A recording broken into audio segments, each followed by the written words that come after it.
नमस्कार। सावित्रीबाई फुले शिक्षण प्रसारक मंडल संचालित श्रावणलाल मोदी विद्यालय से मैं सह शिक्षिका श्रीमती कड़वे एएस आज कक्षा 10वीं का हिंदी विषय पढ़ाने वाली हूँ।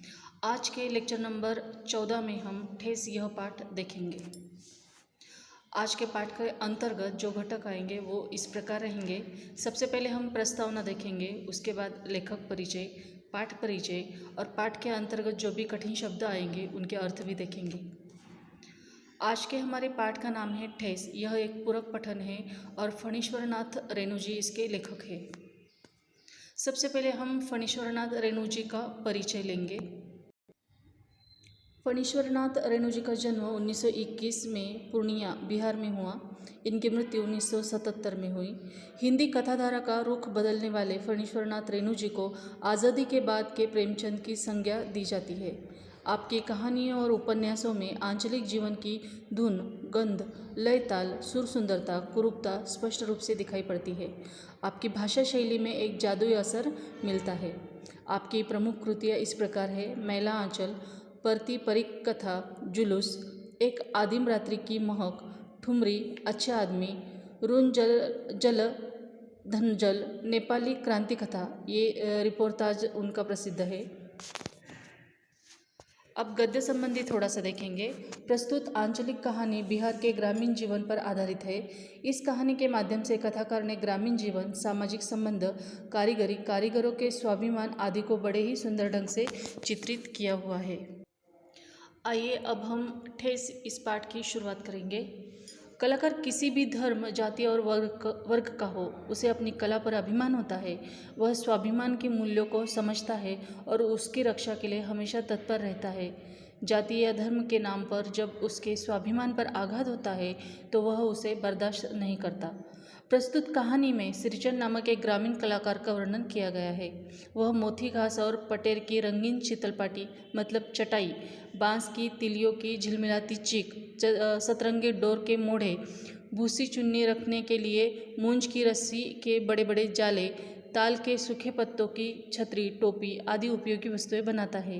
ये वस्तुएं बनाकर वह अपनी आजीविका कमाता है। स्वाभिमानी होने के कारण वह हर परिस्थिति में अपने स्वाभिमान की रक्षा करता है और यही हम इस पाठ में अब विस्तार से देखेंगे। खेतीबाड़ी के समय गांव के किसान सिरचन की गिनती नहीं करते। लोग उसको बेकार ही नहीं बेगार समझते हैं। इसलिए खेत खलिहान की मजदूरी के लिए कोई नहीं बुलाने जाता है सिरचन को। क्या होगा उसको बुलाकर? दूसरे मजदूर खेत पहुंचकर 1/3 काम कर चुकेंगे, तब कहीं जाकर सिरचन हाथ में खुरपी डुलाता हुआ दिखाई पड़ेगा। पगडंडी पर तौल तौल कर पाँव रखता हुआ धीरे धीरे मुफ्त में मजदूरी देनी हो तो और बात है। अब यहाँ पर बेगार का मतलब है बिना मजदूरी के ज़बरदस्ती लिया गया काम। अब सिरचन एक कलाकार है और कलाकार हमेशा अपनी ही धुन में रहते हैं। उनसे कोई काम ज़बरदस्ती हम नहीं ले सकते और जो कला उसके अंदर है, अब काफ़ी समय बीत चुका है, उसके कला को बहुत ही ज़्यादा डिमांड था, लेकिन अब नई कारीगरी आ चुकी है और इसलिए उसका जो धंधा है थोड़ा सा पीछे पड़ गया है, उसकी कला थोड़ी सी पीछे पड़ गई है और वो अपने पेट के लिए, अपने रोज़ाना की ज़रूरतों के लिए कुछ काम करना चाहता है, लेकिन वो मस्त मौला है। लोग अगर उसे काम भी दे तो कैसे दे, क्योंकि वो एक कलाकार होने के कारण वो अपनी मर्ज़ी से आता है जाता है। अगर किसी को उसको ऐसे ही मजदूरी देनी हो तो वो उसे बुला सकता है।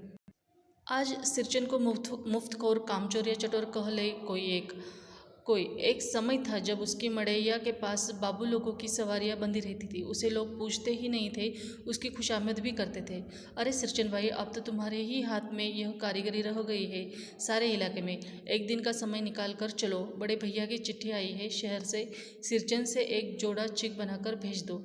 मुझे याद है मेरी माँ जब कभी सिरचन को बुलाने के लिए कहती, मैं पहले ही पूछ लेता भोग क्या क्या लगेगा। अब देखिए, सिरचन की कारीगरी को बहुत ही ज़्यादा डिमांड था उस वक्त।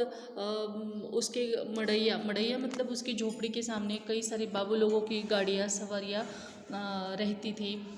उससे काम करवा लेने के लिए लोग उतावले होते थे, लेकिन आज उस मुफ्तखोर, कामचोर समझने वाले इस सिरचन की तब बहुत ही ज़्यादा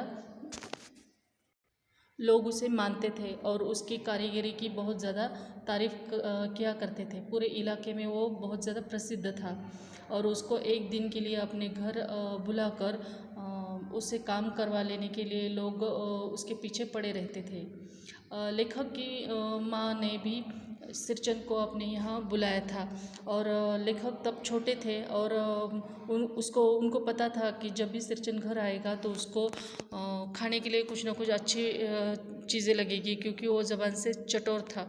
उसको अच्छी अच्छी चीज़ें खाने का शौक़ था। जब भी वो किसी के घर काम करने जाता तो उसको अच्छी अच्छी चीज़ें चाहिए होती थी खाने के लिए। और इसीलिए लेखक अपनी माँ से कहते हैं कि सिरचंद को तुम बुला रही हो तो उसको भोग क्या क्या लगेगा।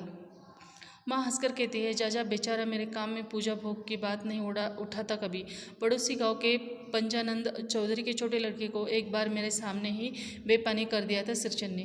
तुम्हारी भाभी नाखून से काट कर तरकारी परोसती है और इमली का रस डालकर कढ़ी तो हम मामूली लोगों की घरवालियाँ बनाती है। तुम्हारी भाभी ने कहाँ से बनाना सीखी है।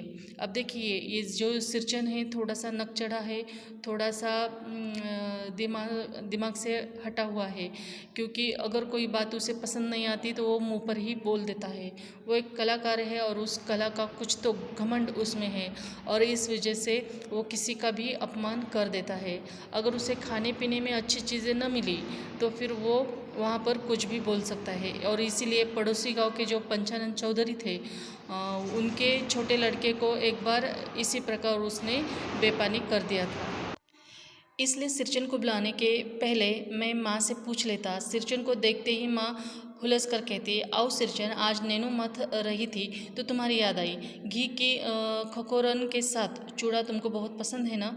और बड़ी बेटी ने ससुराल से संवाद भेजा है, उसकी ननद रूठी हुई है मोती की शीतल पार्टी के लिए। अब देखिए, लेखक की जो माँ है उसको सिरचंद के ये सारे नखरे पता है, इसलिए वो बहुत ही मिठास से उससे काम करवा लेती है। उसको जो चाहे वो खिलाकर जो उससे शीतल पार्टी वो बनवाना है वो बनवा लेती है। सिरचंद अपनी पनियाई जीभ को संभाल कर हंसता, घी की सौंधी सुगंध सूंघकर ही आ रहा हूँ काकी, नहीं तो इस शादी ब्याह के मौसम में दम मारने की भी छुट्टी कहाँ मिलती है। अब सिरचंद भी ललचाया हुआ रहता है खाने पीने के लिए और इसलिए वो लेखक की माँ से कहता है कि काकी, मुझे तो बहुत सारे क्या काम है, इस शादी ब्याह के मौके पर तो बिल्कुल भी छुट्टी नहीं है दम मारने की भी, लेकिन तुम्हारे घी की सुगंध सौंधते हुए ही मैं यहाँ पर आया हूँ। सिरचंद जाति का कारीगर है। मैंने घंटों बैठकर उसके काम करने के ढंग को देखा है। एक एक मोती और पटेर को हाथ में लेकर बड़े जतन से उसकी कुच्ची बनाता, फिर कुच्चियों को रंगने से लेकर सुतली सुलझाने में पूरा दिन समाप्त। काम करते समय उसकी तन्मयता में जरा भी बाधा पड़ी कि गेहूं साहब की तरह फुफकार उठता, फिर किसी दूसरे से करवा लीजिए काम। सिरचंद मुँहजोर है, कामचोर नहीं। बिना मजदूरी के पेट भर भात पर काम करने वाला कारीगर। दूध में कोई मिठाई न मिले तो कोई बात नहीं, किंतु बाद में ज़रा भी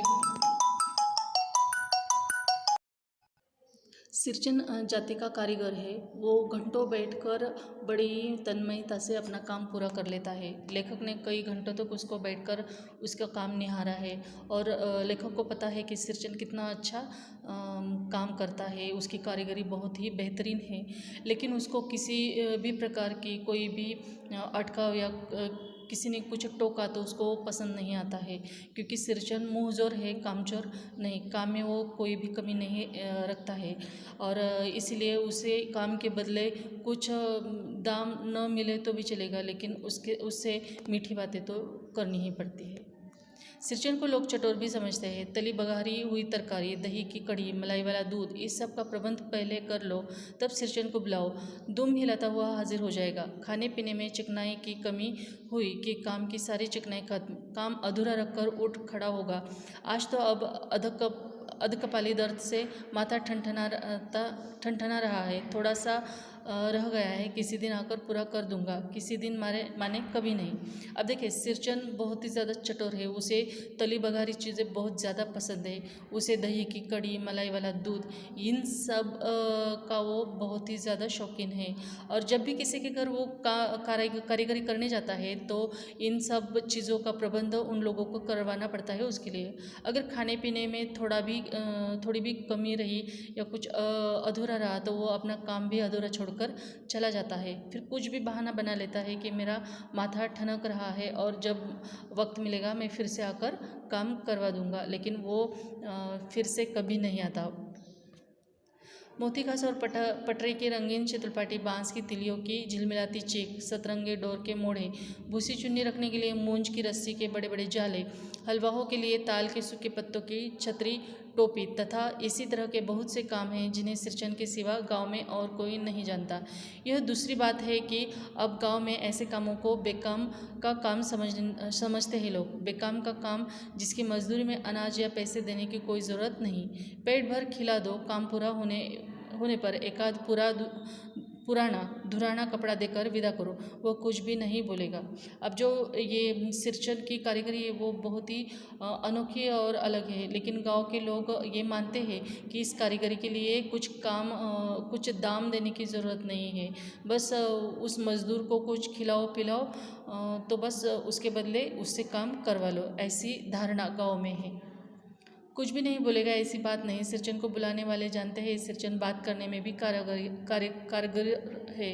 महाजन टोले के भज्जू महाजन की बेटी सिरचन की बात सुनकर तिलमिला उठी थी। ठहरो, मैं माँ से जाकर कहती हूँ। इतनी बड़ी बात ही है बिटिया, बड़े लोगों की बस बात ही बड़ी होती है, नहीं तो 2-3 पटेर की पार्टियों का काम सिर्फ खेसारी का सत्तू खिलाकर कोई करवाए भला? यह तुम्हारी माँ ही कर सकती है बबनी, सिरचन ने मुस्कुराकर जवाब दिया था। इस बार मेरी सबसे छोटी बहन पहली बार ससुराल जा रही थी कि दूल्हे ने पहले ही बड़ी भाभी को लिखकर चेतावनी दे दी थी। अब देखिए सिरचन यह काम के बदले कुछ ज़्यादा पैसे तो नहीं लेता है, लेकिन वो बोलने में बहुत तेज़ है, उसे थोड़ी भी उटपटांग बात सहन नहीं होती है, वो मुंह पर ही बोल देता है। अब लेखक की जो छोटी बहन है वो ससुराल जाने वाली है, तब दूल्हे ने पहले ही बड़ी भाभी से लिखवा कर भेज दिया था कि मानू के साथ कुछ आए ना आए, लेकिन शीतल पाटी और जो सिरचन बनाता है वो सारी कारीगरी आनी चाहिए।